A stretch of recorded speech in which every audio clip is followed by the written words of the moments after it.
Jadi sebelumnya selamat siang Mas. Kami dari Universitas Sarjana Wiatata Mahasiswa dengan saya Rina Isterini, saya Maharani.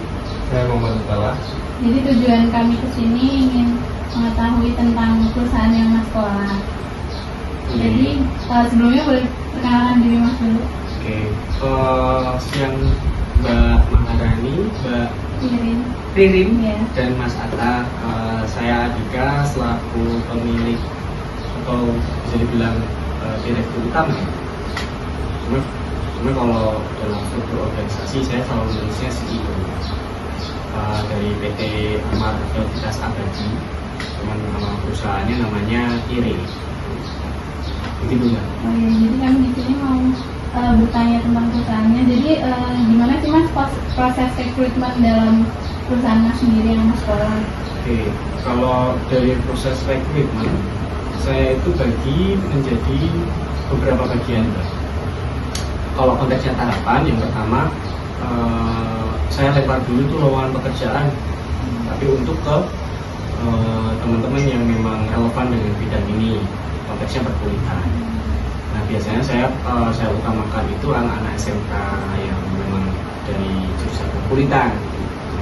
Saya ambilnya anak SMK, bukan kuliah. Kalau di Jogja kan ada ATK yang namanya Akademi Teknik Perkuliahan Sewa Lingkungan. Cuman saya memang maunya anak SMK. Karena maksudnya kan kalau masih muda itu kan di shape-nya kan lebih muda Mbak daripada yang udah tua gitu, yang cewek ya. Itu Mbak Ririn. Ririn gitu. Terus setelah modelnya close recruitment Mbak. Jadi nggak saya unggah di LinkedIn ataupun di Jobstreet PT Sera lah. Jadi saya close recruitment, saya approach ke gurunya, terus gurunya nanti meneruskan ke siswanya. Itu kalau ini tahapan dulu ya Mbak. Terus setelah itu misal nanti ada yang tertarik dulu nih, nah itu baru kami wawancara. Wawancaranya datang ke sini terus ngobrol sambil ngopi, merokok gitu kan. Kalau dia ngerokok gitu, kalau enggak ya saya yang ngerokok gitu. Terus nanti kalau memang cocok, baru kita tekan kontrak. Itu untuk pekerja yang teknikal ya, teknikal dalam artian menjahit, terus mau ngecek sama reparasi. Terus kalau yang selain itu, ini saya close recruitment lagi, saya pilih beberapa orang yang saya kenal, saya tawarkan dulu apakah dia tertarik atau tidak. Jika misalnya itu tertarik, barulah saya wawancara. Nah ini konteksnya di sosial media atau di konten. Cuman setelah nanti dia bergabung dengan kami di sini, karena kebetulan saya juga penulis juga, Mbak, Mas. Jadi ada semacam capacity building untuk mengolah keahlian dalam menulis. Konteksnya menulis ini bukan menulis yang hard news ya, tapi lebih ke feature news. Jadi bentuknya kalimat yang digunakan itu kalimat-kalimat populer, jadi kayak creative writing gitu. Saya ambil referensi capacity buildingnya dari buku creative writing karyanya Mas Laksa, AS Laksa. Itu capacity building untuk yang content creator. Cuman kalau yang tadi yang pertama yang technical tadi itu learning by doing. Karena saya sendiri juga belajarnya tidak dari buku, based on experience gitu. Terus sering kali mengadakan workshop, eksperimen dari produk yang ini, produk yang itu. Itu Mbak. Apakah menjawab atau? Ya, terus perkembangan perusahaan dari awal itu seperti apa sih Mas? Mungkin dari awal buka usaha seperti ini gitu. Oke. Kalau konteksnya perkembangan itu kan mungkin bisa dibagi, kalau saya membaginya dua Mbak. Yang pertama exposure, terus yang kedua omset.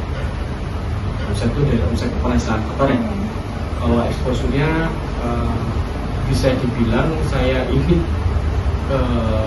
tukang sepatu yang cukup populer di sosial media itu se-Indonesia. Populer ya, bukan berarti saya yang terbaik, tapi populer. Karena dalam prosesnya itu saya juga mengkampanyekan slow fashion. Teman-teman selain melihat prosesnya, saya juga kasih sajian trivia. Jadi di konten kami ini ada konten trivia, konten FAQ, sama konten ASMR. ASMR bahasa ini barang kan kayak ngantuk gitu.